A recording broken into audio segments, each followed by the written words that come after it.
hover through the fog and filthy air.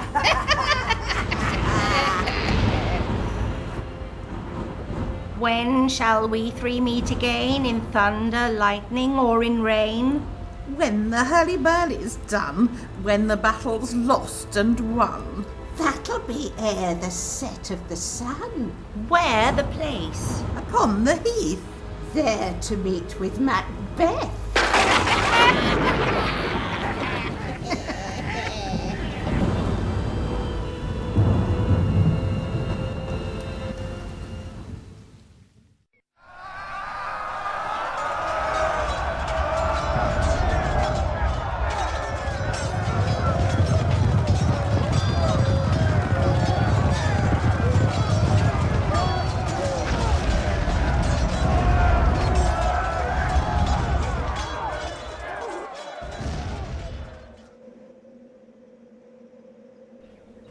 What bloody man is that?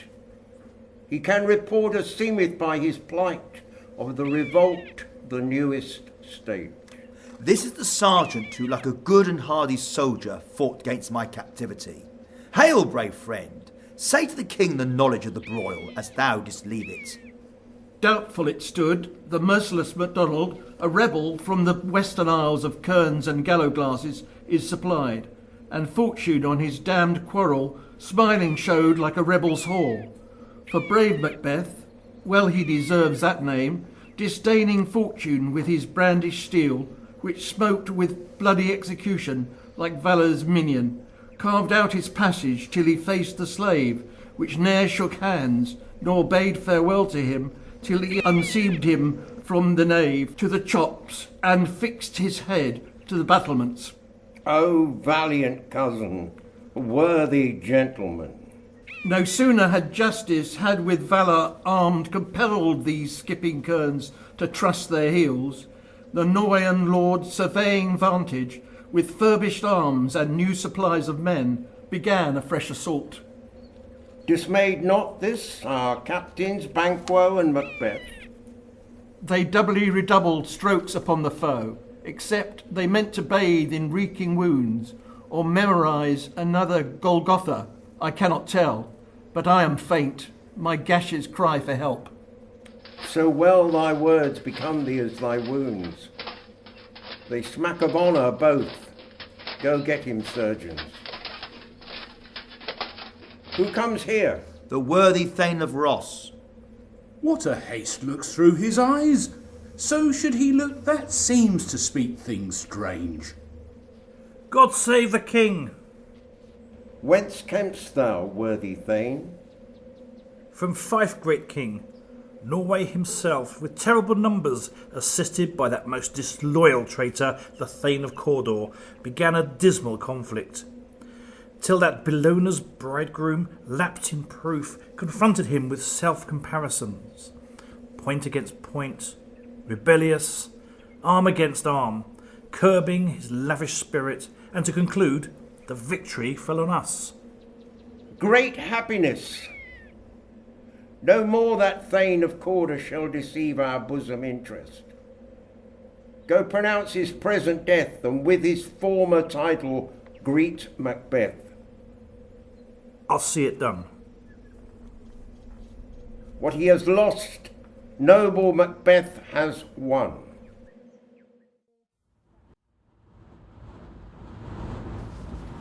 Where hast thou been, sister? Killing swine. Sister, where thou? A sailor's wife had chestnuts in her lap, and munched and munched and munched. Give me, quoth I.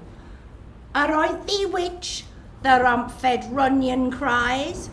Her husband's to Aleppo gone, master of the tiger. But in a scythe I'll thither sail, and like a rat without a tail, I'll do, and I'll do. I'll give thee a wind. Thou art kind. And I another. Look what I have. Show me, show me. Here I have a pilot's thumb, wrecked as homeward he did come. The weird sisters hand in hand, posters of the sea and land, thus do go about, thrice to thine, and thrice to mine, and thrice again to make up 9. Peace! The charm's wound up. Macbeth doth come. So foul and fair a day I have not seen. How far is 't called to Forres?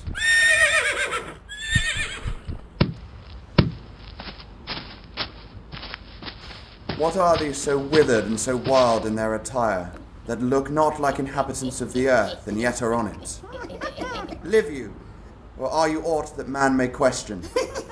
You seem to understand me, by each at once her chappy finger laying upon her skinny lips. You should be women, and yet your beards forbid me to interpret that you are so. Speak, if you can. What are you? All hail, Macbeth. Hail to thee, Thane of Glamis. All hail, Macbeth. Hail to thee, Thane of Cawdor. All hail, Macbeth. Thou shalt be king hereafter. Why do you start and seem to fear things that do sound so fair? In the name of truth, are ye fantastical, or that which you outwardly show? My noble partner, you greet your present grace and great prediction of noble having and of royal hope, that he seems rapt with it all. To me you speak not. If you can look into the seeds of time and say which grain will grow and which will not, speak then to me, who neither beg nor fear your favours nor your hate. Hail. Hail. Hail. Lesser than Macbeth, and greater. Not so happy, yet much happier. Thou shalt get kings, though thou be none. So all hail Macbeth and Banquo. Banquo and Macbeth, all hail. Stay, you imperfect speakers. Tell me more. By my father's death I know I am Thane of Glamis, but how of Cawdor? The Thane of Cawdor lives. A prosperous gentleman, and to be king stands not within the prospect of belief no more than to be Cawdor. Say from whence you owe this strange intelligence, or why upon this blasted heath you stop our way with such prophetic greeting. Speak, I charge you!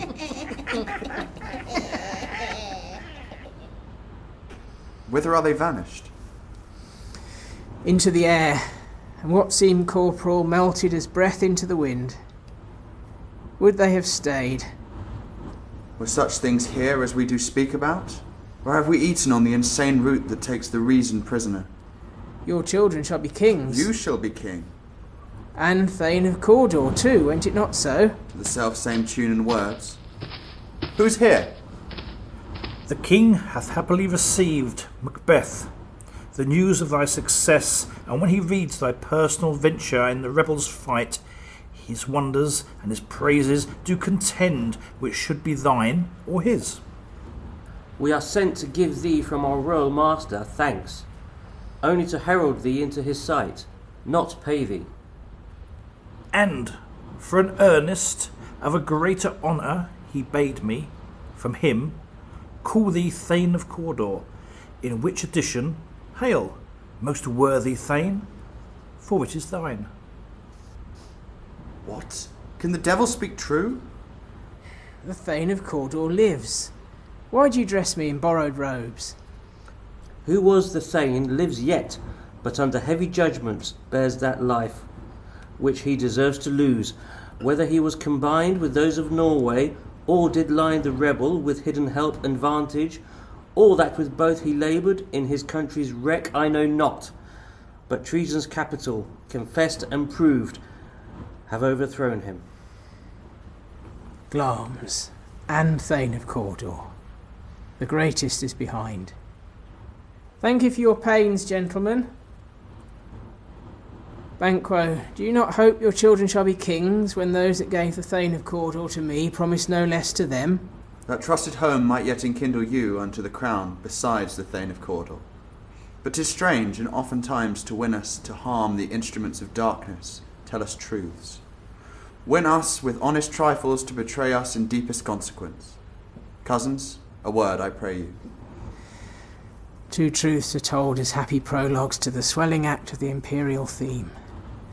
I thank you, gentlemen. This supernatural soliciting cannot be ill, cannot be good. If ill, why hath it given me earnest of success commencing in a truth? I am Thane of Cawdor. If good, why do I yield to that suggestion whose horrid image doth unfix my hair and make my seated heart knock at my ribs against the use of nature? Present fears are less than horrible imaginings. My thought, whose murder yet is but fantastical, shakes so my single state of man, that function is smothered in surmise, and nothing is but what is not. Look how our partner's wrapped. If chance will have me king, why chance may crown me without my stir. New horrors come upon him like our strange garments, cleave not to their mould, but with the aid of use. Come what come may, time and the hour runs through the roughest day. Worthy Macbeth, we stay upon your leisure. Give me your favour, my dull brain was wrought with things forgotten. Kind gentlemen, your pains are registered where every day I turn the leaf to read them. Let us toward the king think upon what hath chanced, and at more time, the interim having weighed it, let us speak our free hearts to each other. Very gladly. Till then, enough. Come, friends.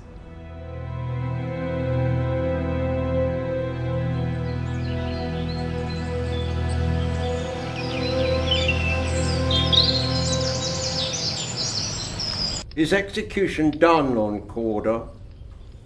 Are not those in commission yet returned? My liege, they are not yet come back, but I have spoke with one that saw him die, who did report that very frankly he confessed his treasons, implored your highness's pardon, and set forth a deep repentance. Nothing in his life became him like the leaving it.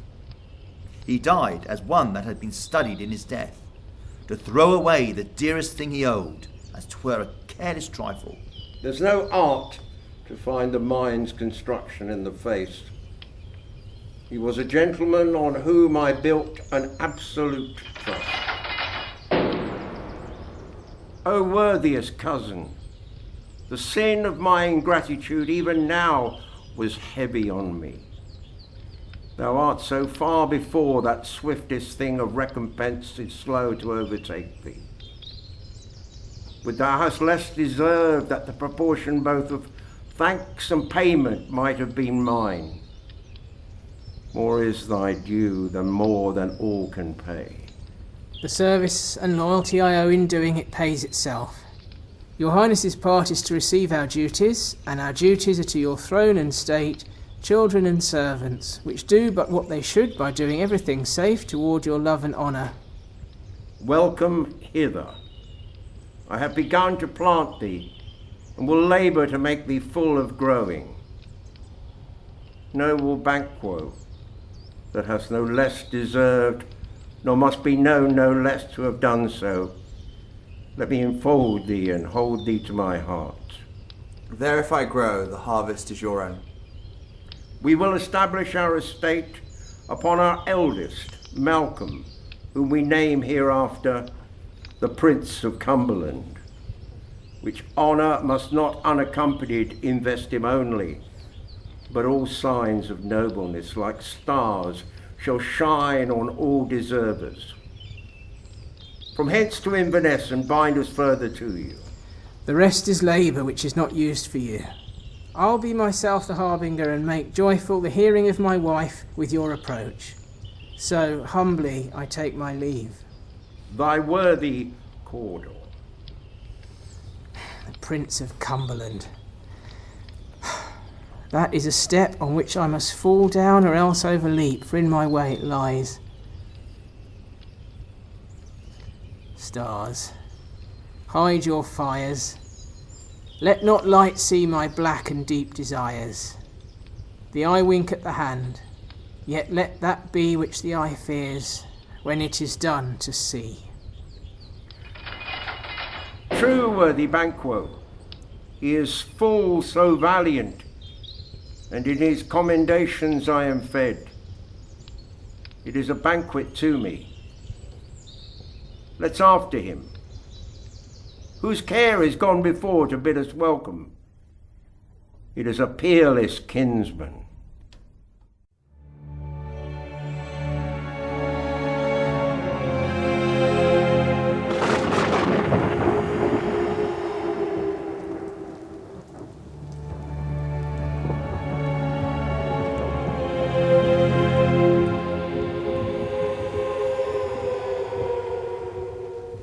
They met me in the day of success, and I have learned by the perfectest report that they have more than mortal knowledge. When I burned in desire to question them further, they made themselves air, into which they vanished. While I stood wrapped in the wonder of it, came missives from the king, who all hailed me Thane of Cawdor, by which title before these weird sisters saluted me, and referred to me the coming on of time with, "Hail, king that shalt be!" This have I thought good to deliver thee, my dearest partner of greatness, that thou mightst not lose the dues of rejoicing by being ignorant of what greatness is promised thee. Lay it to thy heart, and farewell. Glamis thou art, and Cawdor, and shalt be what thou art promised. Yet I do fear thy nature. It is too full of the milk of human kindness to catch the nearest way. Thou wouldst be great, art not without ambitions, but without the illness should attend it. What thou wouldst highly, thou wouldst holily. Wouldst not play false, and yet wouldst wrongly win. Thou would have great Glamis, that which cries, "Thus thou must do, if thou have it, and that which rather thou dost fear to do, than wishest should be undone. Arrive hither, that I may pour my spirits in thine ear, and chastise with the valour of my tongue all that impedes thee from the golden round which fate and metaphysical aid doth seem to have thee crowned withal. Great Glamis, worthy Cawdor, greater than both by the all-hail hereafter, thy letters have transported me beyond this ignorant present, and I feel now the future is in the instant. My dearest love, Duncan comes here tonight. And when goes hence? Tomorrow, as he purposes. Oh, never shall sun that morrow see. Look like the innocent flower, but be the serpent underneath. He that's coming must be provided for, and you shall put this night's great business into my dispatch, which shall to all our nights and days to come give solely sovereign sway and masterdom. We will speak further. Only look up clear. To alter favour ever is to fear. Leave all the rest to me.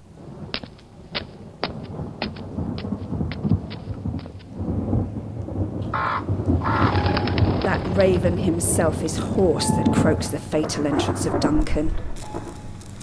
Come, you spirits that tend on mortal thoughts, unsex me here, and fill me from the crown to toe, top full of direst cruelty.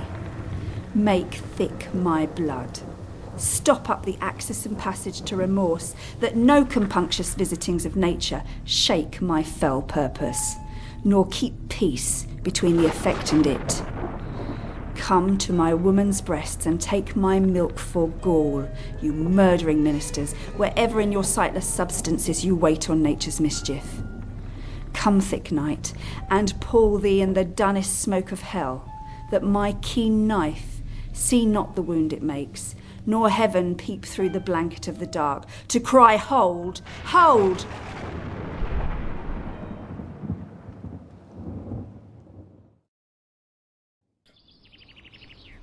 This castle hath the pleasant seat. The air nimbly and sweetly recommends itself unto our gentle senses. See, our honoured hostess. The love that follows us sometimes is our trouble, which will we thank as love. All our service in every point twice done, and then done double. Fair and noble hostess, we are your guests tonight. Give me your hand. Conduct me to mine host. We love him highly and shall continue our graces towards him. By your leave, hostess.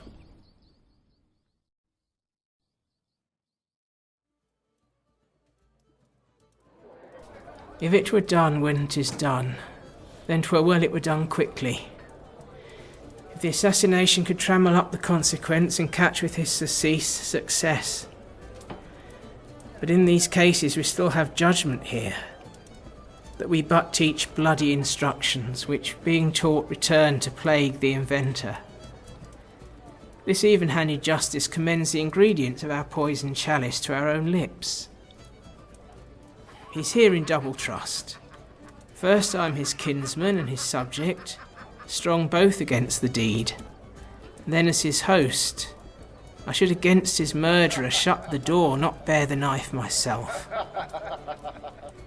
Besides, this Duncan hath borne his faculties so meek, hath been so clear in his great office, that his virtues will plead like angels, trumpet-tongued against the deep damnation of his taking off, and pity, like a newborn babe, striding the blast or heaven's cherubim, horsed upon the sightless couriers of the air, shall blow the horrid deed in every eye, that tears shall drown the wind. I have no spur to prick the sides of my intent, but only vaulting ambition, which overleaps itself and falls on the other. He has almost supped. Why have you left the chamber? Has he asked for me? Know you not he hath? We will proceed no further in this business. He hath honoured me of late, and I have brought golden opinions from all sorts of people, which would be worn now in their newest gloss, not cast aside so soon.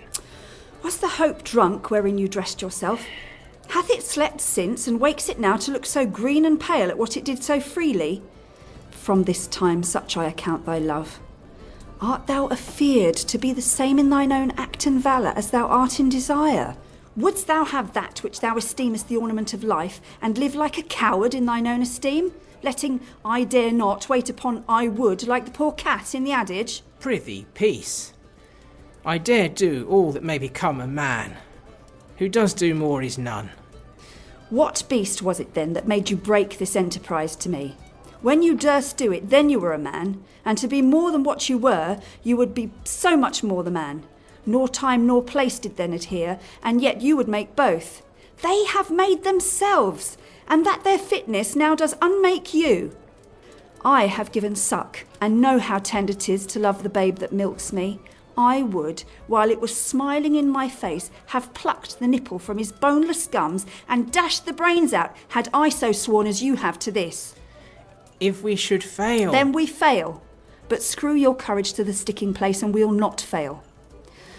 When Duncan is asleep, where his hard day's journey shall soundly invite him, his 2 chamberlains will I, with wine and wassail, so convince that memory, the warder of the brain, shall be a fume, and the receipt of reason a limbeck only. When in swinish sleep their drenched natures lie as in deaths, what cannot you and I perform upon the unguarded Duncan? What not put upon his spongy officers, who shall bear the guilt of our great quell? Will it not be received when we have marked with blood those sleepy 2 of his own chamber, and used their very daggers, that they have done it? Who dares receive it other? As we shall make our griefs and clamour roar upon his death. I am settled, and bend up each corporal agent to this terrible feat. Away and mock the time with fairest show. False face must hide what the false heart doth know.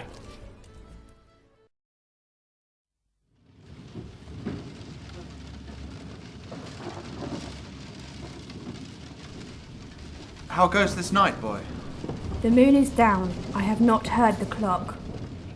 And she goes down at 12. I take it is later, sir. Hold, take my sword. There's husbandry in heaven. Their candles are all out. Take thee that too. A heavy summons lies like lead upon me, and yet I would not sleep. Merciful powers restrain in me the cursed thoughts that nature gives way to in repose. Who's there? A friend. What, sir? Not yet at rest? The king's abed. He hath been in unusual pleasure, and sent forth great largesse to your officers. This diamond he greets your wife withal, by the name of most kind hostess, and shut up in measureless content. Being unprepared, our will became the servant to defect which else should free have wrought. I dreamt last night of 3 weird sisters. To you they have showed some truth. I think not of them. Yet when we can entreat an hour to serve, we would spend it in some words upon that business, if you would grant the time. At your kindest leisure. Good repose the while. Thank you, sir. The like to you. Servant, go bid thy mistress. When my drink is ready, she strike upon the bell. Get thee to bed.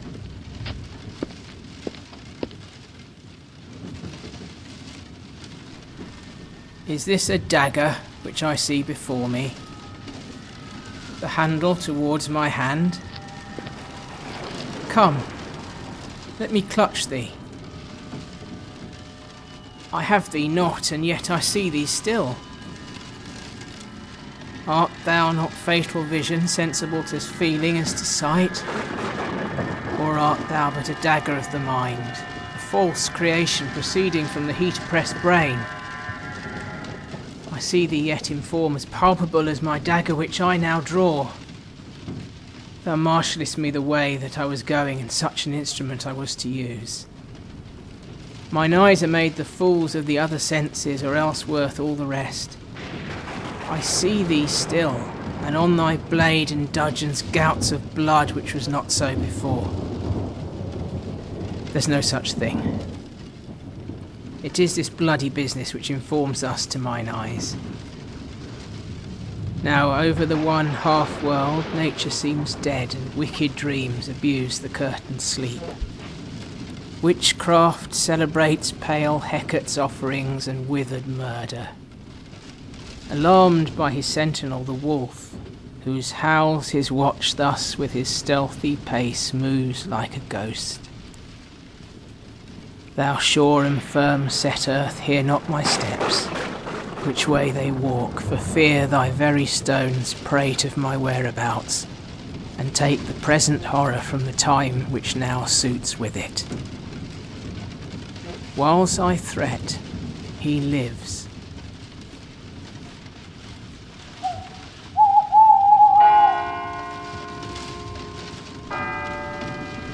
I go, and it is done. The bell invites me.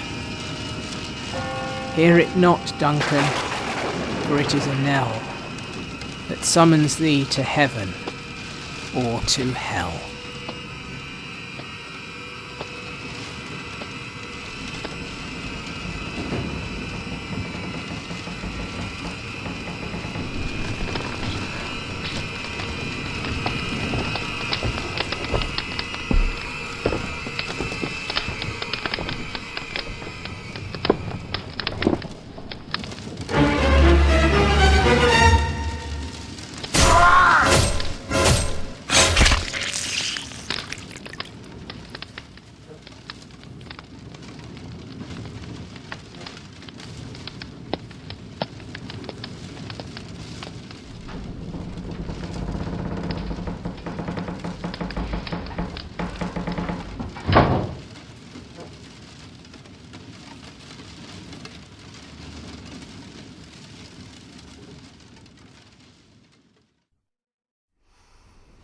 That which hath made them drunk hath made me bold.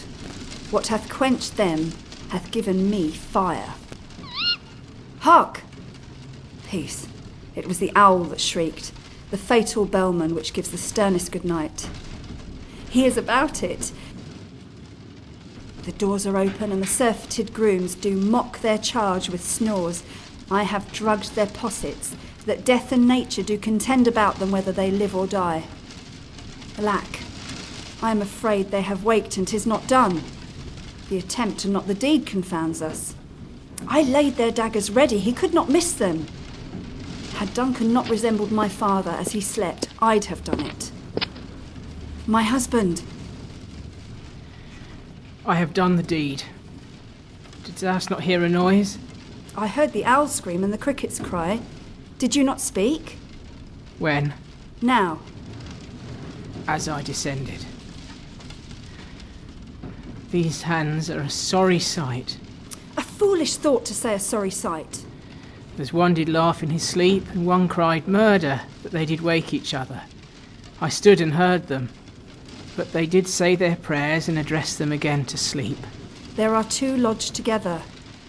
One cried, God bless her, and Amen the other. As they had seen me with these hangman's hands, listening their fear, I could not say Amen when they did say God bless us. Consider it not so deeply. But wherefore could I not pronounce Amen? I had most need of blessing, and Amen stuck in my throat.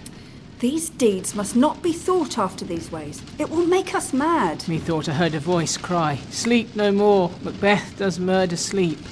The innocent sleep that knits up the ravelled sleeve of care, the death of each day's life, sore labour's bath, balm of hurt minds, great nature's second course, chief nourisher in life's feast. What do you mean?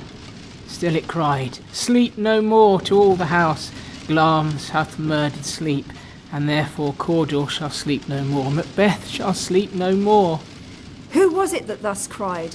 Why, worthy Thane, do you unbend your noble strength to think so brain-sickly of things? Go get some water and wash this filthy witness from your hands. Why did you bring these daggers from the place? They must lie there. Go carry them and smear the sleepy grooms with blood. I'll go no more. I am afeard to think what I have done. Look on it again I dare not. Infirm of purpose, give me the daggers. The sleeping and the dead are but as pictures. 'Tis the eye of childhood that fears a painted devil. If he do bleed, I'll gild the faces of the grooms withal, for it must seem their guilt. What hands are here? Ha! They pluck out mine eyes. Will all great Neptune's ocean wash this blood clean from my hands? No, this my hand will rather the multitudinous seas in incarnadine, making the green one red. My hands are of your colour, but I shame to wear a heart so white. Retire we to our chamber. A little water clears us of this deed. How easy is it then? Your constancy hath left you unattended. Get on your nightgown, lest occasion call us and show us to be watchers. Be not lost so poorly in your thoughts. To know my deed, 'twere best not know myself. Wake Duncan with my knocking, I would thou couldst.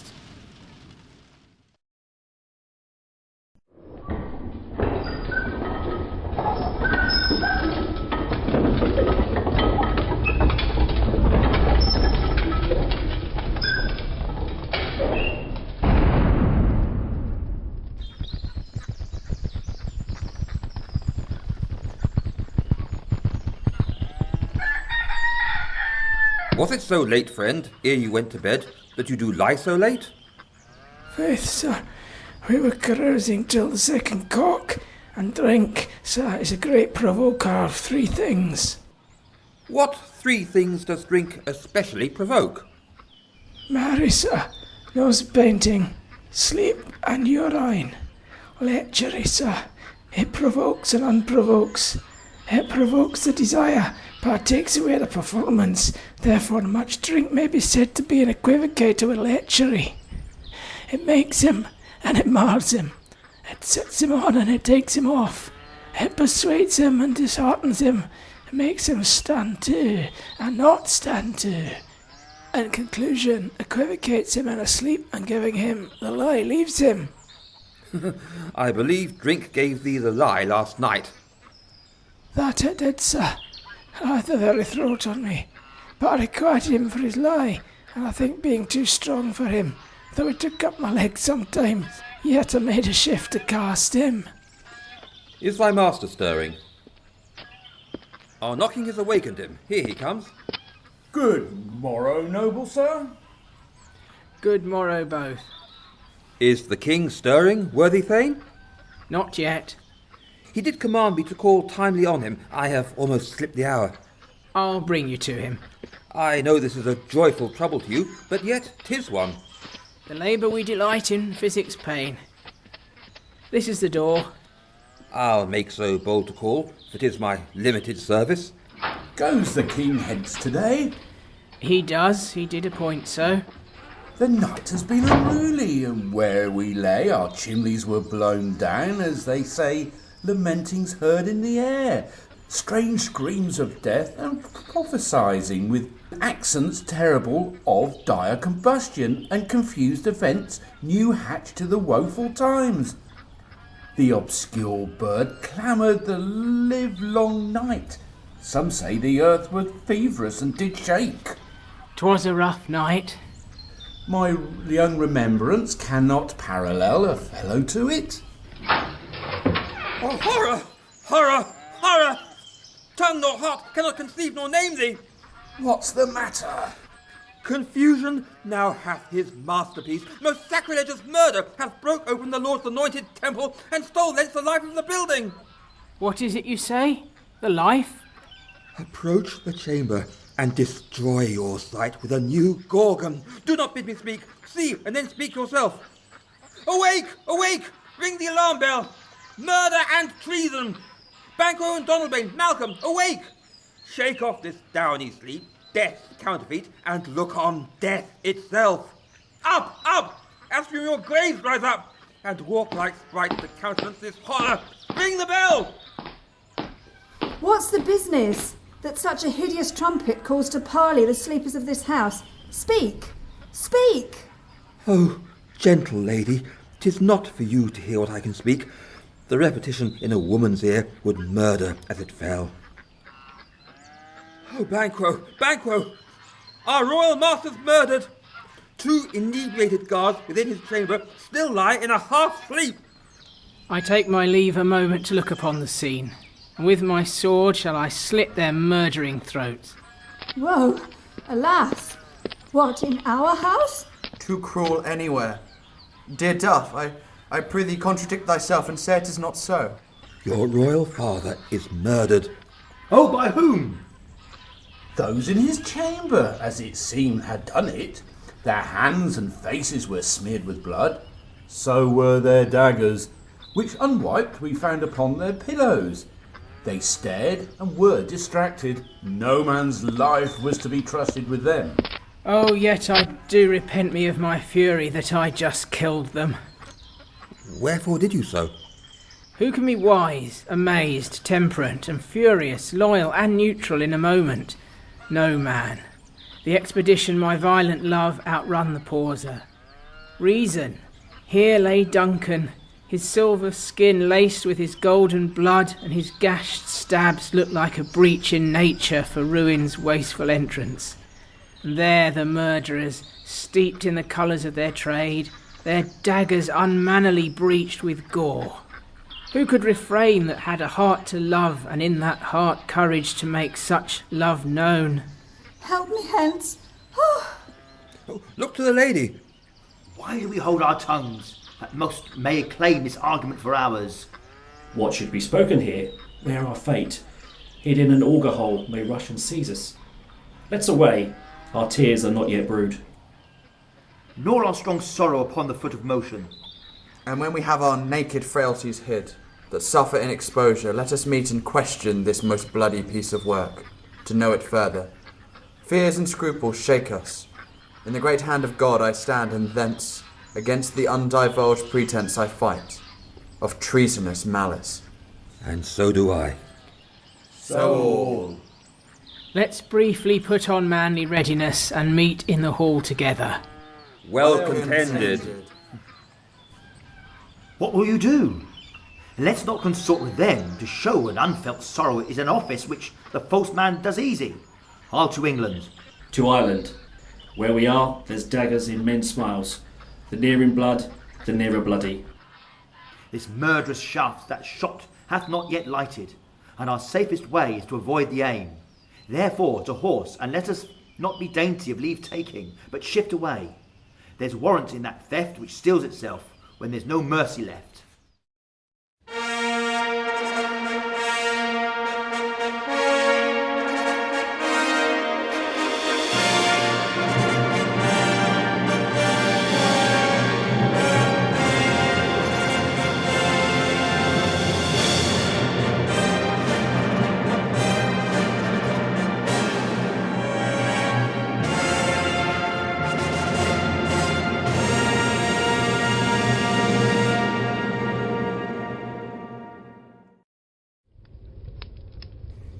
Thou hast it now, King, Cawdor, Glamis, all, as the weird women promised, and I fear thou played most foully for it. Yet it was said it should not stand in thy posterity, but that myself should be the root and father of many kings. If there come truth from them, as upon thee, Macbeth, their speeches shine. Why, by their verities of thee made good, may they not be oracles as well, and set me up in hope. But hush, no more.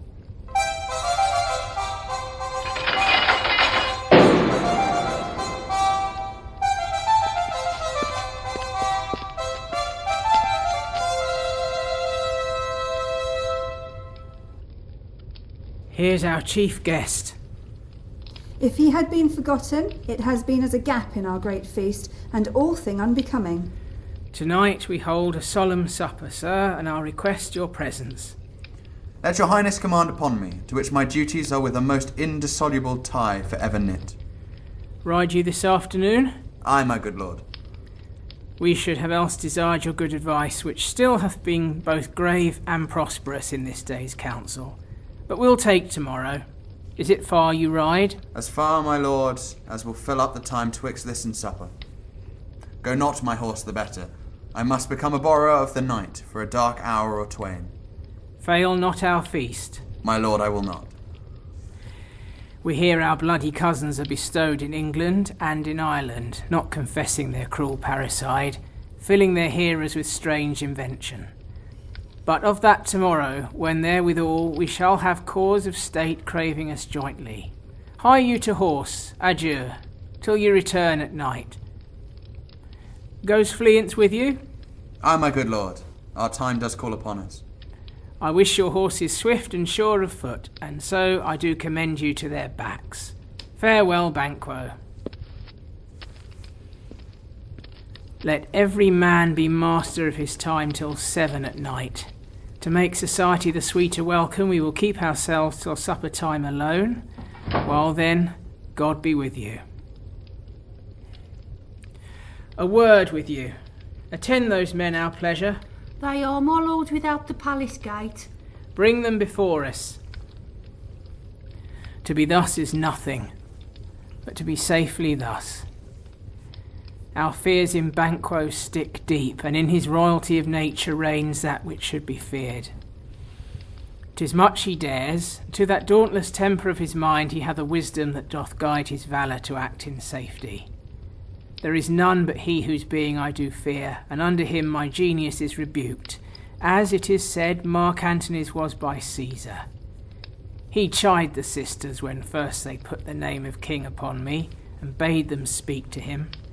Then prophet-like they held him father to a line of kings. Upon my head they placed a fruitless crown, put a barren sceptre in my grip, thence to be wrenched with an unlineal hand, no son of mine succeeding. If it be so, for Banquo's issue have I filed my mind. For them the gracious Duncan I have murdered. Put rancors in the vessel of my peace only for them, and mine eternal jewel given to the common enemy of man to make them kings, the seed of Banquo kings. Rather than so, come fate into the list, and champion me to the utterance. Who's there? Attendant, go the door and stay there till we call. Was it not yesterday we spoke together? It was, so please your highness. Well then, now have you considered of my speeches? Know that it was he in the times past which held you so under fortune, which you thought had been our innocent self. This I made good to you in our last conference, passed in probation with you. How you were borne in hand, how cross the instruments who wrought with them, and all things else that might to half a soul and to a notion crazed say, thus did Banquo. You made it known to us. I did so, and went further, which is now the point of our second meeting. I will put that business in your bosoms, whose execution takes your enemy off, grapples you to the heart and love of us who wear our health, but sickly in his life, which in his death were perfect. I am one, my liege. whom the vile blows and buffets of the world have so incensed that I am reckless what I do to spy the world. And I another, so weary with disasters, tugged with fortunes, that I would set light on any chance to mend it, or be rid of it. Both of you know Banquo was your enemy. True, my lord. So is he mine, and in such bloody distance that every minute of his being thrusts against my nearest of life, and though I could with barefaced power sweep him from my sight and bid my will avouch it, yet I must not.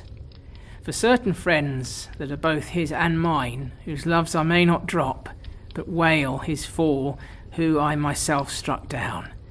And thence it is that I to your assistance do make love, masking the business from the common eye for sundry weighty reasons. We shall, my lord, perform what you command us. Through our lives. Your spirits shine through you. Within this hour at most, I will advise you where to plant yourselves, acquaint you with the perfect spy of the time, the moment on it. For it must be done tonight, and something from the palace always thought that I require a clearness, and with him to leave no rubs nor botches in the work. Fleance, his son that keeps him company, whose absence is no less material to me than his father's, must embrace the fate of that dark hour. Resolve yourselves apart. I'll come to you anon. We are resolved, my lord. It is concluded. Banquo, thy soul's flight, if it find heaven, must find it out tonight.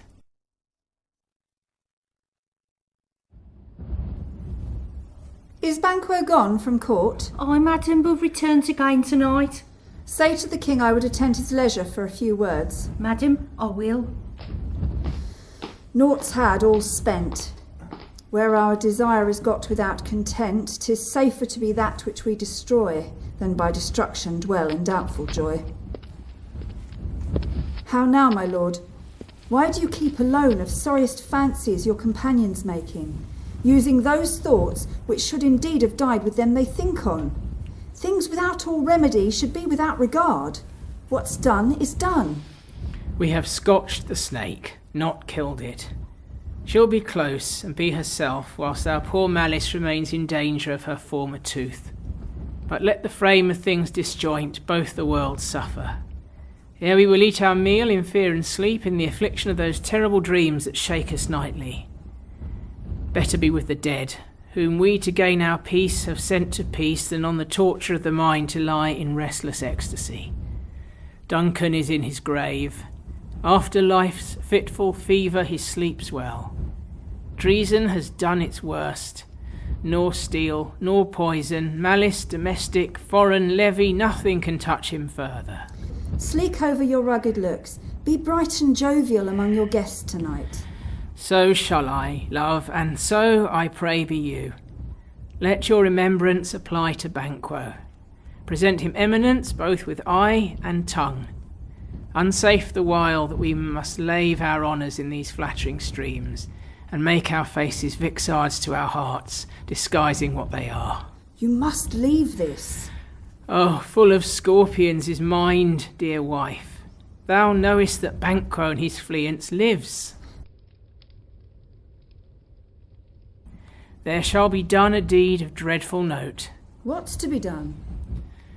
Be innocent of the knowledge, dearest Chuck, till thou applaud the deed. Come, sealing night, scarf up the tender eye of pitiful day, and with thy bloody and invisible hand cancel and tear to pieces that great bond which keeps me pale. Light thickens and the crow makes wing to the rooky wood.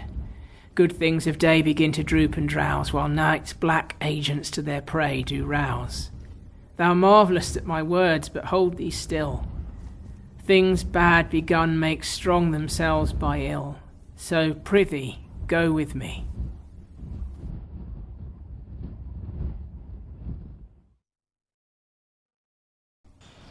But who did thee join with us? Macbeth.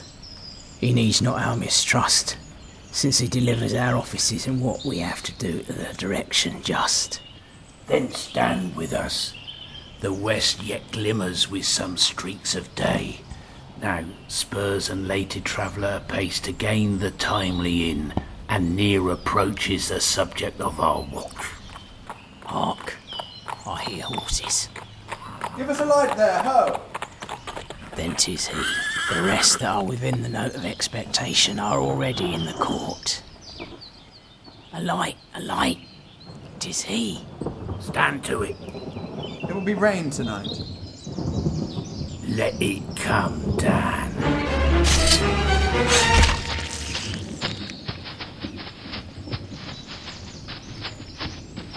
Who did strike out the light? Was not the way. There's but one down, the sun is fled. We have lost best half of our affair. Well, let's away, and say how much is done. You know your own degrees. Sit down. At first and last, the hearty welcome. Thanks, Your Majesty. Ourself will mingle with society and play the humble host. Our hostess keeps her state, but in best time we will require her welcome. Pronounce it for me, sir, to all our friends, for my heart speaks they are welcome. See, they encounter thee with their hearts' thanks. Both sides are even. Here I'll sit in the midst. Be large in mirth, anon, and we'll drink and measure the table round. Excuse me, there's someone in the doorway. There's blood on my face. 'Tis Banquo's then. 'Tis better thee without than he within. Is he dispatched? My lord, his throat is cut. That I did for him. Thou art the best of the cutthroats, yet he's good that did the like for fleance. If thou didst it, thou art the nonpareil. Most royal, sir. Fleance escaped. Then comes my fit again. I had else been perfect, whole as the marble, founded as the rock, as broad and general as the casing air. But now I am cabined, cribbed, confined, bound into saucy doubts and fears. But Banquo's safe. Aye, my lord. Safe in a ditch he bides, with 20 trench gases in his head, and at last a death to nature. Thanks for that. There the grown serpent lies. The worm that's fled hath nature that in time will venom breed. No teeth for the present. Get thee gone. Tomorrow we'll hear ourselves again. My royal lord, you do not give cheer. The feast is sold that is not often vouched while 'tis a-making. 'Tis given with welcome. To feed were best at home. From thence the sauce to meat is ceremony. Meeting were bare without it. Sweet remembrancer. Now good digestion wait on appetite, and health on both. May it please your highness, sit. Here had we now our country's honour roofed were the graced person of our Banquo present, who may I rather challenge for unkindness than pity for mischance. His absence, sir, lays blame upon his promise. Please it your highness to grace us with your royal company. The table's full. Here is a place reserved, sir. Where? Here, my good lord. What is that moves your highness? Which of you has done this? Oh, my good lord. Thou canst not say I did it. Never shake thy gory locks at me! Gentlemen, rise. His highness is not well. Sit, worthy friends. My lord is often thus, and hath been from his youth. Pray you, keep seat. The fit is momentary. Upon a thought he will be well again. If much you note him, you shall offend him and extend his passion. Feed, and regard him not. Are you a man? I, a bold one that dare look on that which might appall the devil. Oh, proper stuff. This is the very painting of your fear. This is the air-drawn dagger which you said led you to Duncan. Oh, these flaws and starts, impostors to true fear, would well become a woman's story at a winter's fire, authorised by her grandma. Shame itself. Why do you make such faces? When all's done, you look but on a stool. Prithee, see there, 'tis Banquo. Behold, look, lo, How say you? Why, what care?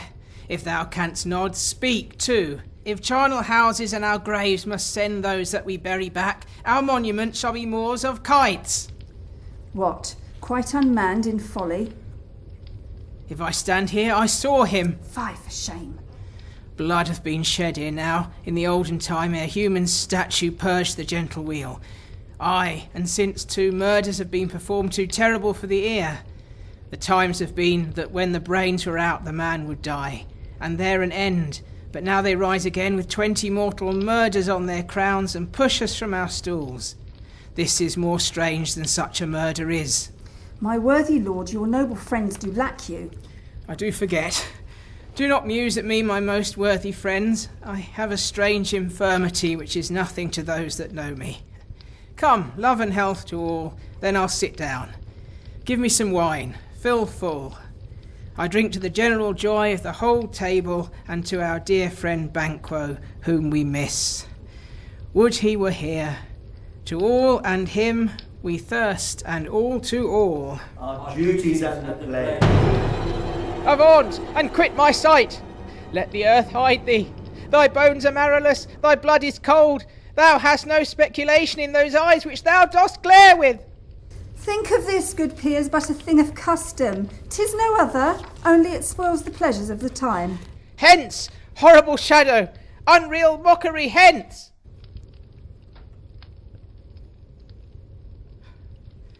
Why, so, being gone, I am a man again. Pray you, sit still. You have displaced the mirth, broke the good meeting with most admired disorder. Can such things be, and overcome us like a summer's cloud without our special wonder? You make me strange even to the disposition that I owe. When now I think you can behold such sights and keep the natural ruby of your cheeks when mine is blanched with fear. What sights, my lord? I pray you speak not. He grows worse and worse. Question enrages him. At once, good night. Stand, not upon the order of your going, but go at once. Good night, and better health attend his majesty. A kind good night to all. It will have blood.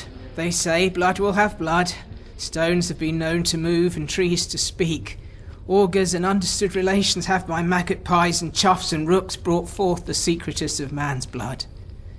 What is the night? Almost at odds with the morning, which is which?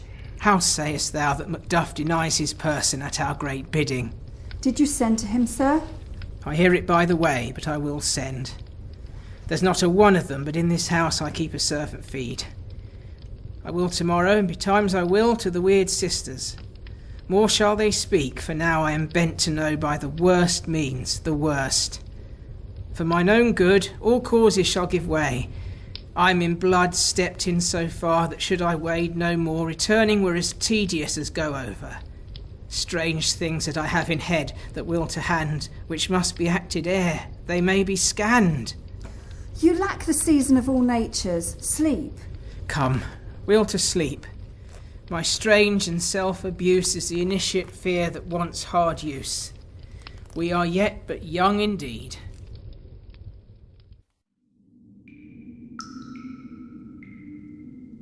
Why, how now, Hecate? You look angrily. Have I not reason? Beldams as you are, saucy and overbold. How did you dare to trade and traffic with Macbeth in riddles and affairs of death? And I, the mistress of your charms, the close contriver of all harms, was never called to bear my part, or show the glory of our art? And which is worse, all you have done hath been but for a wayward son, spiteful and wrathful, who, as others do, loves for his own ends, not for you. But make amends now, get you gone, and at the pit of Acheron meet me in the morning. Thither he will come to know his destiny. Your vessels and your spells provide, your charms and everything beside. I am for the air. This night I'll spend unto a dismal and fatal end. Hark, I am called. My little spirit, see, sits in a foggy cloud and stays for me. Come, let's make haste. She'll soon be back again.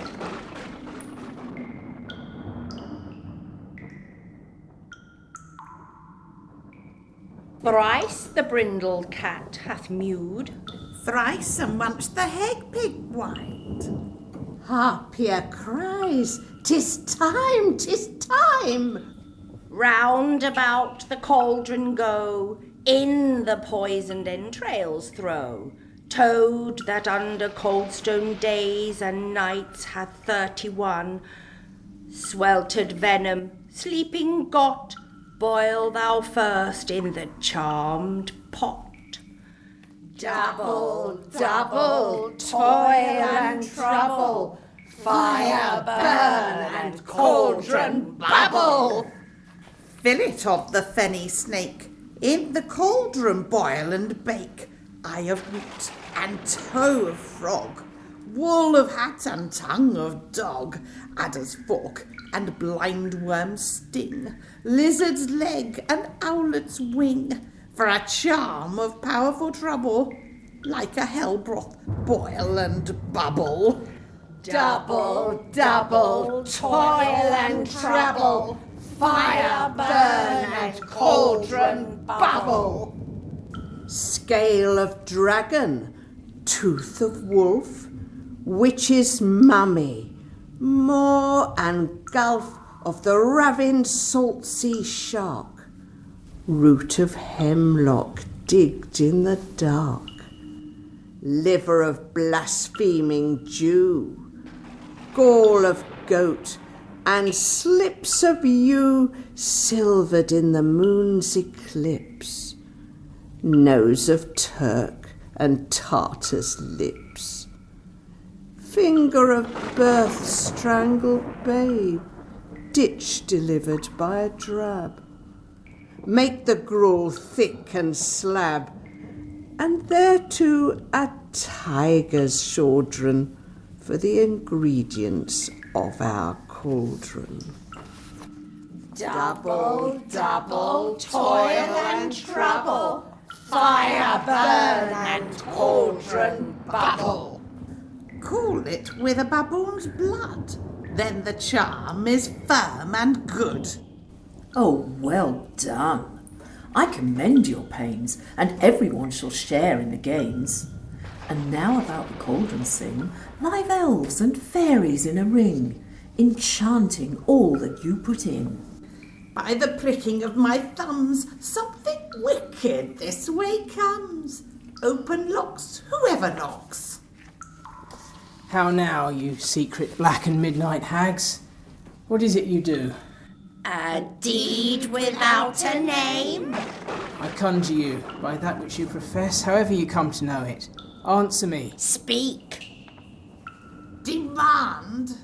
We'll answer. Say if thou'dst rather hear it from our mouths, or from our masters. Call them. Let me see them. Pour in sow's blood that hath eaten her 9 farrow, grease that sweetened from the murderer's gibbet. Throw into the flame. Come high or low thyself, and office deftly show.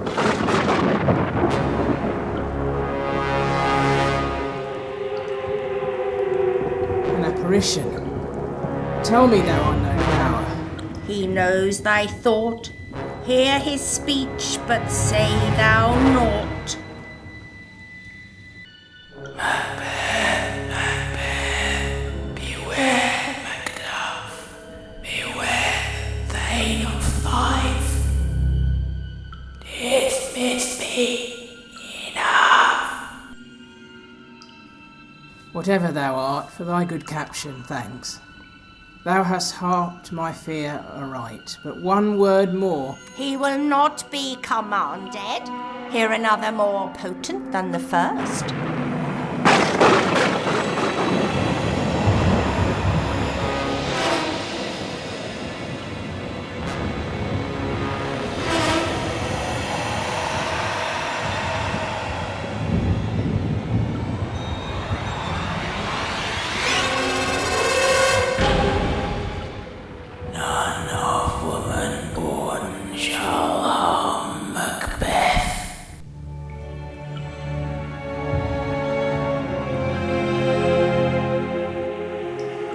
Then live, Macduff, what need I fear of thee? But yet I'll make assurance double sure, and take a bond of fate. Thou shalt not live, that I may tell pale-hearted fear it lies and sleep in spite of thunder. What is this that rises like the issue of a king and wears upon his baby brow the round and top of sovereignty? Listen, but speak not to it. Macbeth shall never vanquish me until great Burnham Wood to Dunsinane Hill shall come against him. That will never be. Who can impress the forest, bid the tree. Tell me, if your art can tell so much, shall Banquo's issue ever reign in this kingdom? Seek to know no more. I will be satisfied. Deny me this and an eternal curse fall on you. Let me know why sinks that cauldron and what noise is this. Show. Show. Show. Show his eyes and grieve his heart. Come like shadows, so depart.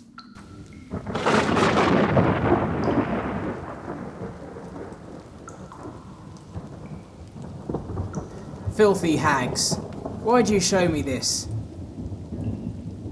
Why stands Macbeth thus amazedly? Come, sisters, cheer we up his sprites and show him the best of our delights. I'll charm the air to give a sound while you perform your antic round, that this great king may kindly say our duties did his welcome pay.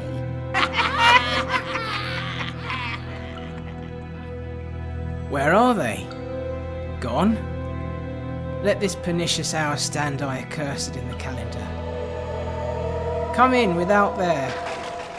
What's your grace's will? Saw you the weird sisters? No, my lord. Came they not by you? No, indeed, my lord. Infected by the air whereupon they ride, and damned all those that trust them. I did hear the galloping of a horse. Who was it who came by? 2 or 3, my lord, that bring you word. Macduff has fled to England. Fled to England? Aye, my good lord. Time thou anticipatest my dread exploits. The flighty purpose never is overtook unless the deed go with it. From this moment the very firstlings of my heart shall be the firstlings of my hand. And even now to crown my thoughts with acts, be it thought and done. The castle of Macduff I will surprise, seize upon Fife, give to the edge of the sword his wife, his babes, and all unfortunate souls that trace him in his line. No boasting like a fool, this deed I'll do before this purpose cool, but no more sights. Where are these gentlemen? Come, bring me where they are.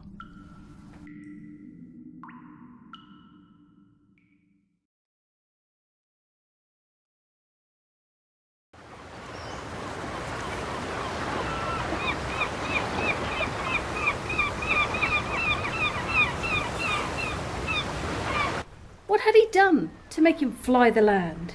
You must be patient, madam. His flight was madness. When our actions do not, our fears make us traitors. You know not whether it is his wisdom or his fear. Wisdom? To leave his wife? To leave his babes? His mansion, his titles, in a place from whence himself does fly? He loves us not. He wants the natural touch. For the poor wren, the most diminutive of birds, will fight her young ones in the nest against the owl. All is the fear and nothing is the love. As little is the wisdom where the flight so runs against all reason. My dearest coz, I pray you, school yourself. But for your husband, he is noble, wise, judicious, and best knows the fits of the season. I dare not speak much further. But cruel are the times when we are traitors and do not know ourselves, when we hold rumour from what we fear, yet know not what we fear. but float upon a wild and violent sea, each way and move. I take my leave of you. Shall not be long, but I'll be here again. Things at the worst will cease, or else climb upwards to what they were before. My pretty cousin, blessing upon you. Fathered he is, and yet fatherless. I am so much a fool. Should I stay longer, it would be my disgrace and your discomfort. I take my leave at once.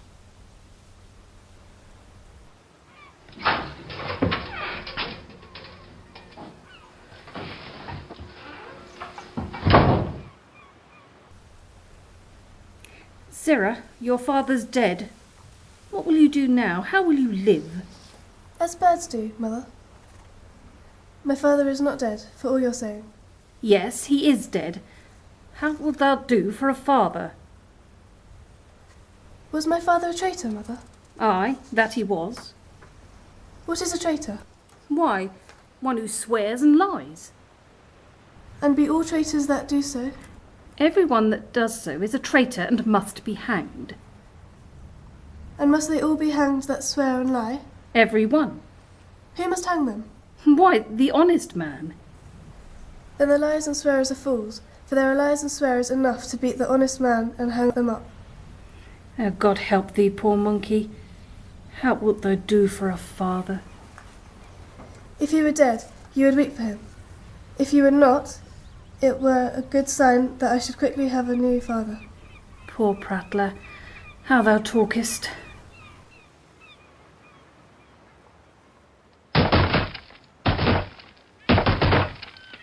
Where is your husband? I hope in no place so unsanctified where such as thou mayst find him. He's a traitor. Thou liest, thou shag-haired villain.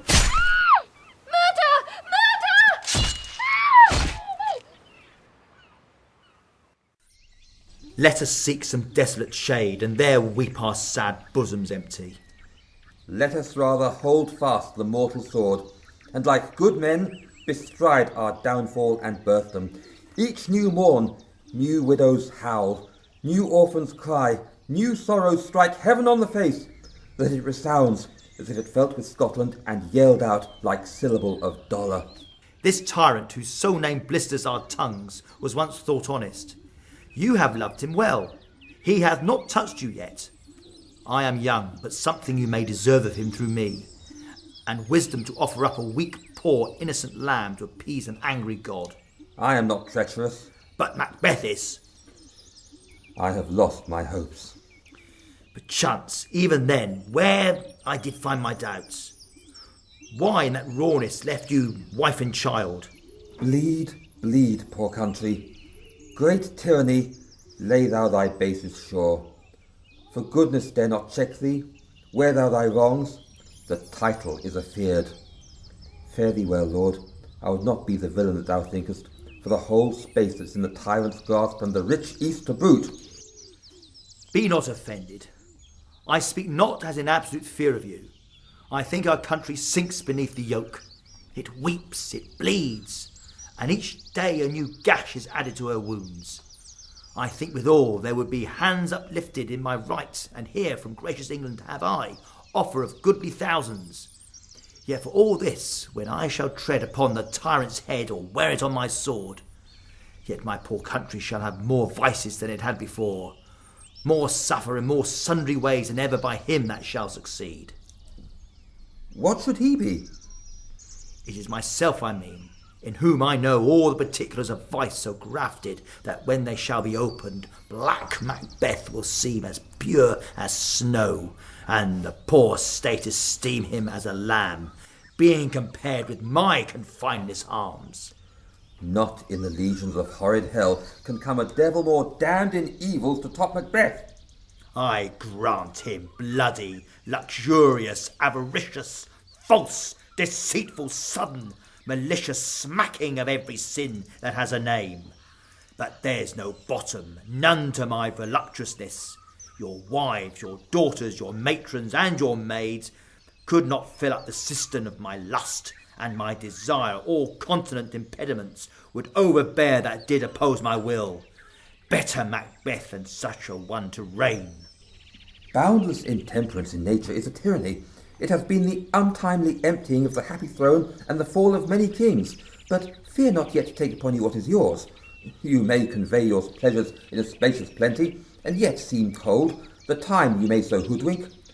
We have willing dames enough. There cannot be that vulture in you to devour so many as will to greatness dedicate themselves, finding it so inclined. With this there grows in my most ill-composed affection such a staunchless avarice that were I king I should cut off the nobles for their lands, desire his jewels and this other's house, and my more having would be as a sauce to make me hunger more, that I should forge quarrels unjust against the good and loyal, destroying them for wealth. This avarice sticks deeper, grows with more pernicious root than summer-seeming lust, and yet it has been the sword of our slain kings. Yet do not fear. Scotland hath poisons to fill up your will of your mere own. All these are portable with other graces weighed. But I have none. The king becoming graces as justice, verity, temperance, stableness, bounty, perseverance, mercy, lowliness, devotion, patience, courage, fortitude. I have no relish of them, but abound in the division of each several crime, acting in many ways. Nay, had I power, I should pour in the sweet milk of concord into hell, uproar the universal peace, confound all unity on earth. Scotland. If such a one be fit to govern, speak. I am as I have spoken. Fit to govern? No, not to live. O nation miserable, with an untitled tyrant bloody sceptred, when shall thou see thy wholesome days again, since that the truest issue of my throne by his own interdiction stands accused, and doth blaspheme his breed? Thy royal father was a most sainted king. The queen that bore thee, often upon her knees than on her feet, died every day she lived. Fare thee well. These evils thou repeatest upon thyself have banished me from Scotland. O my breast, thy hope ends here. Macduff, this noble passion, child of integrity, hath from my soul wiped the black scruples and reconciled my thoughts to thy good truth and honour. Devilish Macbeth, by many of these traits, hath sought to win me into his power, and modest wisdom plucks me from over-credulous haste. But God above deal between thee and me, for even now I put myself to thy direction, and unspeak mine own detraction. Here abjure the taints and blames I laid upon myself, for strangers to my nature. I am yet unknown to woman, never was forsworn, scarcely have coveted what was mine own. At no time broke my faith, would not betray the devil to his fellow, and delight no less in truth and life. My false speaking was this upon myself: what I am truly is thine, and my country's to command. Whither indeed, before thy here approach, old Stuart, with 10,000 warlike men, already at a point was setting forth, now will together, and the chance of goodness be like a warranted quarrel. Why are you silent? Such welcome and unwelcome things at once. 'Tis hard to reconcile. See, who comes here? My countryman, but yet I know him not. My ever-gentle cousin. Welcome hither. I know him now. Good God, betimes remove the means that makes us strangers. Stands Scotland where it did? Alas, poor country, almost afraid to know itself. It cannot be called our mother, but our grave, where nothing but who knows nothing is once seen to smile, where sighs and groans and shrieks that rend the air are made, not marked, where violent sorrow seems a modern ecstasy. The dead man's knell is there scarce asked for who, and good men's lives expire before the flower in their caps, dying or ere they sicken. A relation, too nice and yet too true. How does my wife? Your castle is surprised, Macduff. Your wife and babe savagely slaughtered. Merciful heaven! Give sorrow words, the grief that does not speak whispers, the overfraught heart and bids it break. My children too? Wife, children, servants, all that could be found. And I must be from thence? My wife killed too? I have said. Be comforted. Let's make us medicines of our great revenge to cure this deadly grief. He has no children. All my pretty ones. Did you say all? Oh, hellkite, all?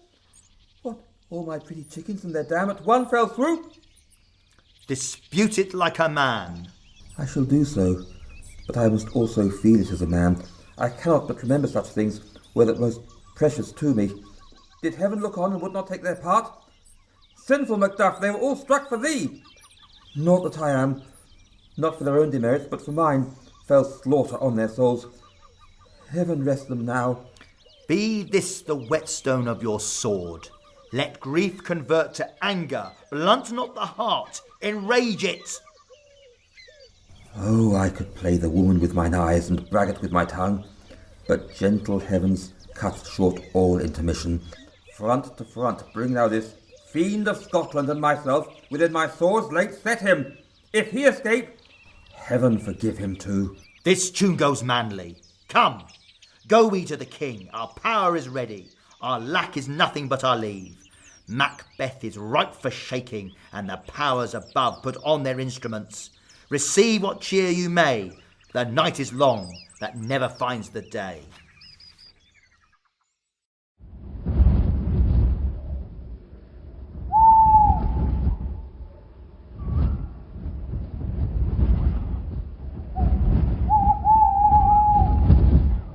I have 2 nights watched with you, but can perceive no truth in your report.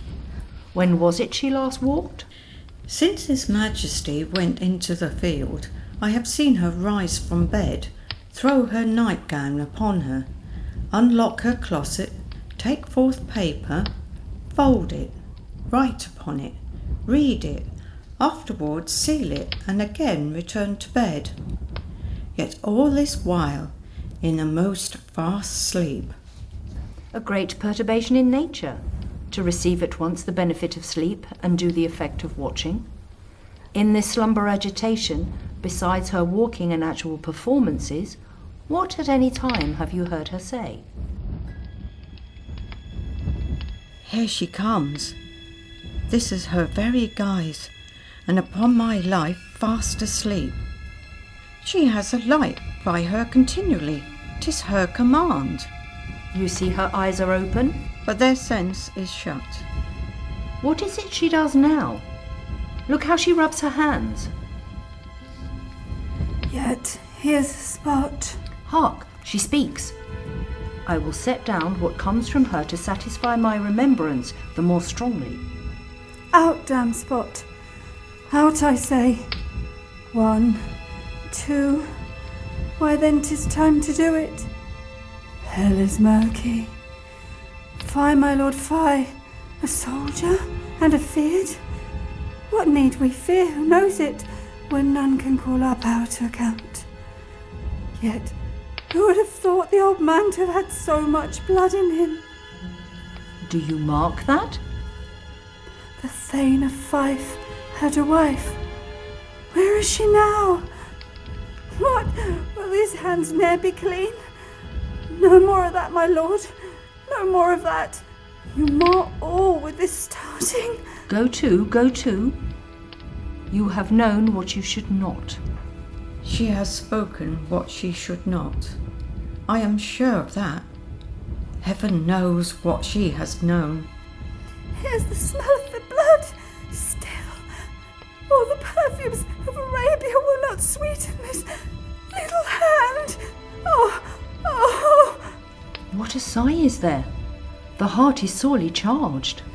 I would not have such a heart in my bosom for the dignity of the whole body. Well, well, well. Pray God it be. This disease is beyond my practice, yet I have known those which have walked in their sleep, who have died holily in their beds. Wash your hands. Put on your nightgown. Look not so pale. I tell you again, Banquo's buried. He cannot come out of his grave. Even so. To bed, to bed. Oh, there's knocking at the gate. Come, come, come. Give me your hand. What's done cannot be undone. To bed, to bed, to bed. Will she now go to bed? Directly.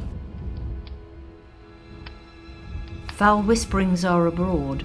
Unnatural deeds do breed unnatural troubles. Infected minds to their death pillow discharge their secrets. More needs she the divine than the physician. God forgive us all. Look after her. Remove her from the means of all annoyance, and still keep eyes upon her. So, good night. My mind she has mated and amazed my sight. I think, but dare not speak.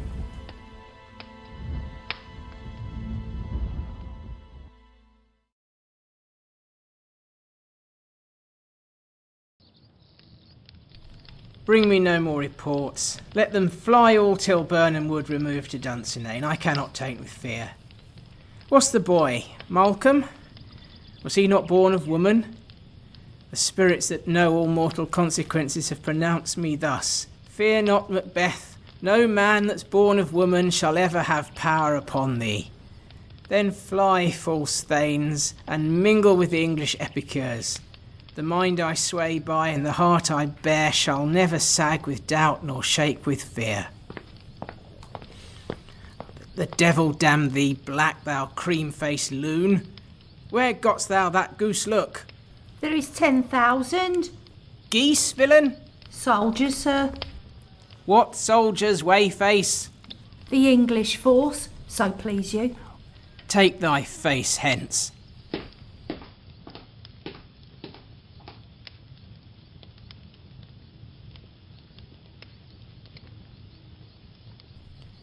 I am sick at heart.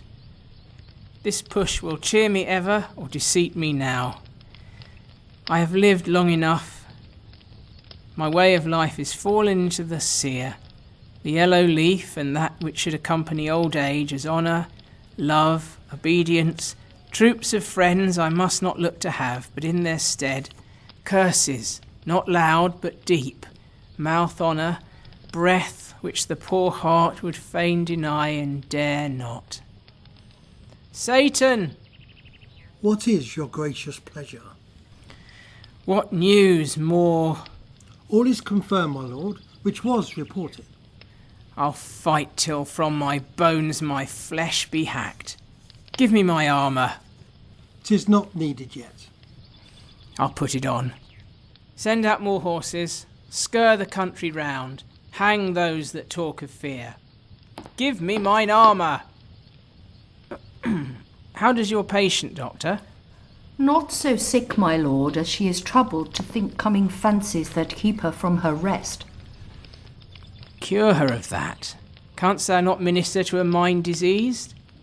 Pluck from the memory a rooted sorrow, raise out the written troubles of the brain, and with some sweet oblivious antidote cleanse the stuffed bosom of that perilous stuff which weighs upon the heart. Therein the patient must minister to himself. Throw physic to the dogs. I'll have none of it. Come, put mine armour on. Give me my staff. Satan, send out. Doctor, the thanes fly from me. Come, sir, dispatch, if thou couldst. Doctor, cast the water of my land. Find her disease and purge it to a sound and pristine health. I would applaud thee to the very echo that should applaud again. Pull it off, I say. What rhubarb, cyme, or what other purgative drug would scour these English hence? Hearest thou of them? Aye, my good lord. Your royal preparation makes us hear something. Bring it after me. I will not be afraid of death and bane till Burnham Forest come to Dunsinane. Were I from Dunsinane away and clear, profit again should hardly draw me here.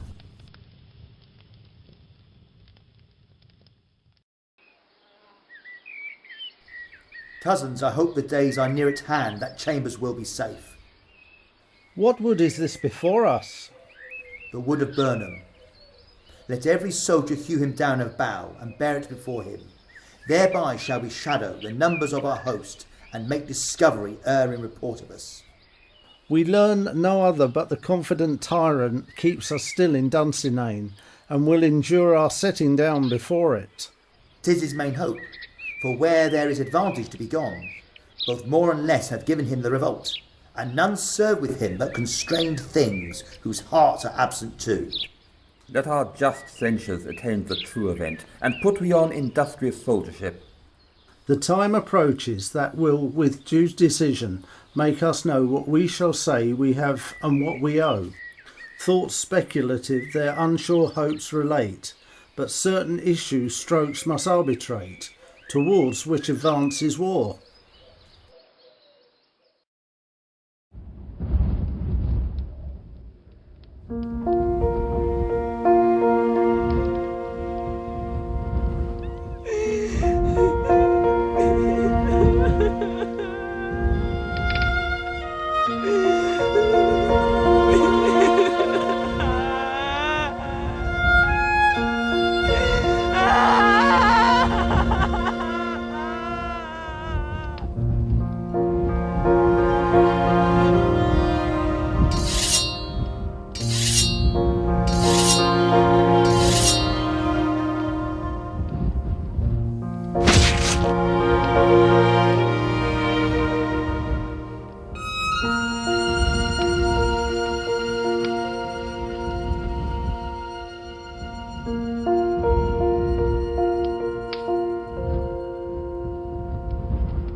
Hang out our banners on the outward walls. The cry is still, they come. Our castle strength will laugh a siege to scorn. Here let them lie till famine and the ague eat them up. Were they not forced with those that should be ours, we might have met them dareful, beard to beard, and beat them backward home. What is that noise? It is the cry of women, my good lord. I've almost forgot the taste of fears. The time has been my senses would have cooled to hear a night shriek, and my fell of hair would at a dismal treatise rouse and stir as life were in it. I have supped full with horrors. Direness, familiar to my slaughterous thoughts, cannot once start me. The Queen, my lord, is dead.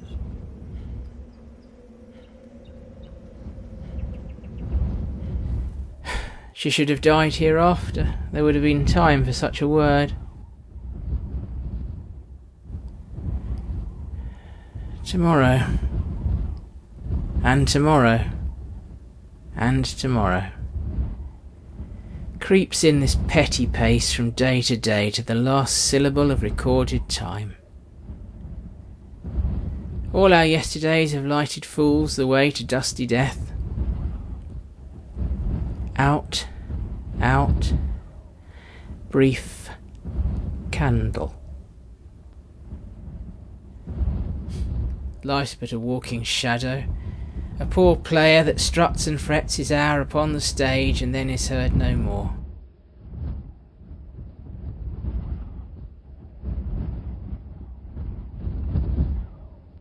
Thou comest to use thy tongue, messenger, thy story quickly. Gracious my lord, I should report that which I say I saw, but know not how to do it. Well, say. As I did stand upon the hill, I looked towards Burnham, and anon, methought the wood began to move. Liar and slave. Let me endure your wrath if it not be so. Within this 3 mile way you see it coming, I say, a moving grove. If thou speakest false, upon the next tree shalt thou hang alive till famine cling thee. If thy speech be sooth, I care not if thou dost for me as much. I pull in resolution and begin to doubt the equivocation of the fiend that lies like truth.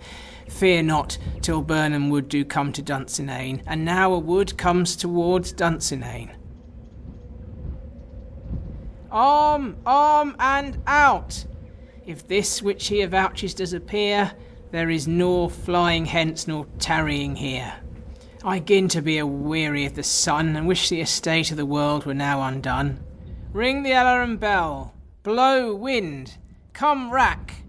At least we'll die with harness on our back. Now near enough, your leafy screens throw upon, and show like those you are. You, worthy uncle, shall with my cousin, your right noble son, lead our first battle. Worthy Macduff, and we shall take upon what else remains to do, according to our order. Fare you well. Do we but find the tyrant's power tonight. Let us be beaten if we cannot fight.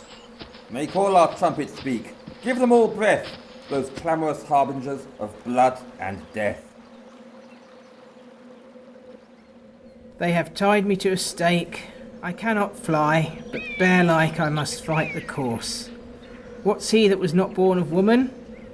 Such a one am I to fear or none? What is thy name? Thou'lt be afraid to hear it. No. My name's Macbeth. The devil himself could not pronounce a title more hateful to mine ear. No, nor more fearful. Thou liest, abhorred tyrant! With my sword I will prove the lie thou speakest.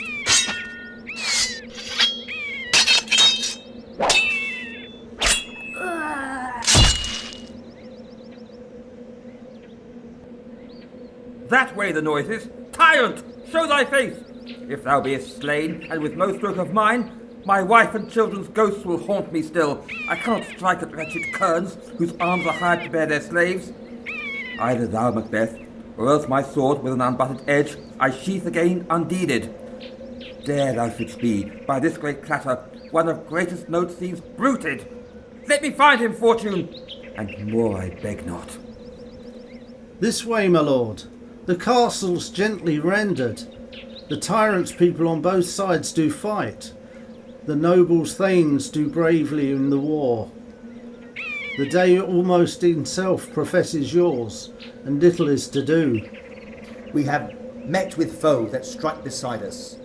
Enter, sir, the castle. Turn, hellhound, turn! Of all men else I have avoided thee, but get thee back. My soul is too much charged with blood of thine already. I have no words. My voice is in my sword. Thou bloodier villain than terms can give thee out! Thou losest labour. As easy mayst thou the intrenchant air with thy keen sword impress as make me bleed. Let thy blade on vulnerable crests. I bear a charmed life which must not yield to one of woman born. Despair thy charm, and let the angel whom thou still hast served tell thee, Macduff was from his mother's womb untimely ripped. I will not yield to kiss the ground before young Malcolm's feet and to be baited with the rabble's curse, though Burnham would become to Dunsinane. And thou opposed, being of no woman born, yet I will try the last. Before my body I throw my warlike shield. Lay on Macduff, and damn be him that first cries, hold, enough.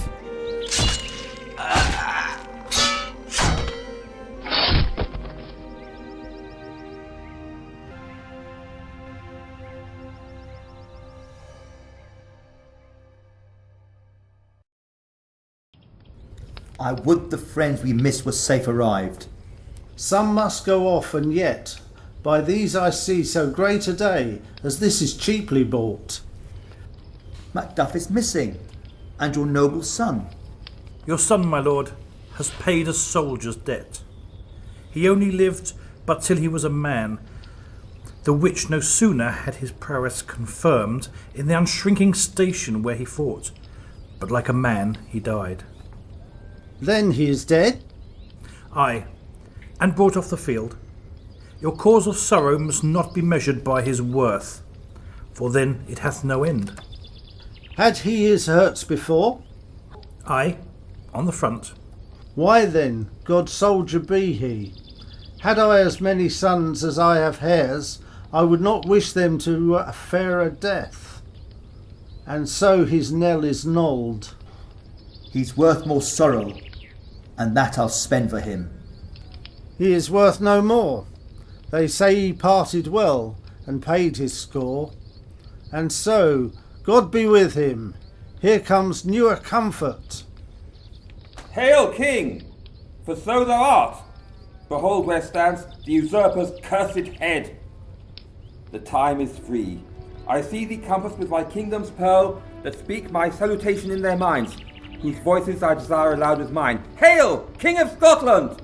Hail, King of Scotland! We shall not spend a large expense of time before we reckon with your several loves, and make us even with you, my thanes and kinsmen.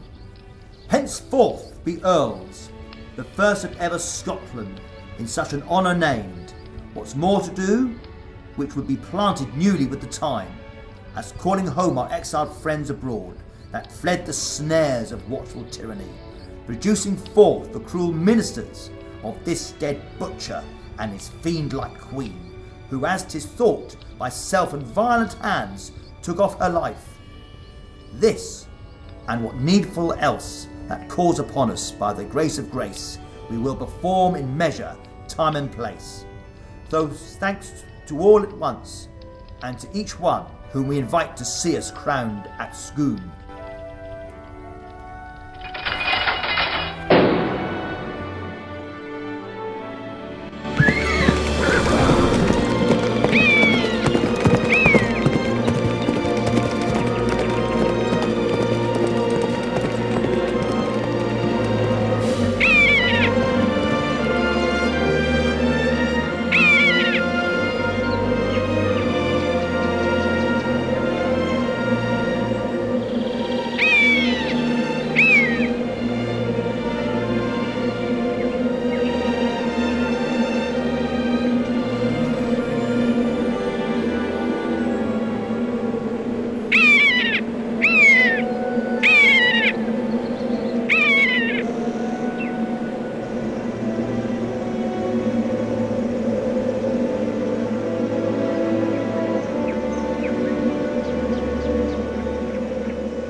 You have been listening to Robert Chantler as Macbeth, Syra Kingsley as Lady Macbeth, Robert Hardy as Macduff, Geoff Meddleton as Malcolm, James Ford-Bannister as Banquo, Robin Whitbread as Duncan, Sue Ford, Philippa Stuart and Olwen Holme as the Weird Sisters, Caroline Palmer as Hecate, Rob Day as Lennox, Doug Neal as Ross, Giovanni Tagliarini as Angus, Mark Lotinga as Donalbain, Jeff Buckingham as Satan, Helen Neal as Lady Macduff, Jessica Neal as her son, Izzy McNeill as Fleance, Dylan Lee as young Seward, Mark Hover as Seward, Sue Dye as the Gentlewoman, and Sue Ford as the Doctor.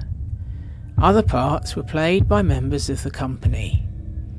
Macbeth by William Shakespeare was adapted for radio and directed by Robert Chantler and has been a Free Theatre Company production.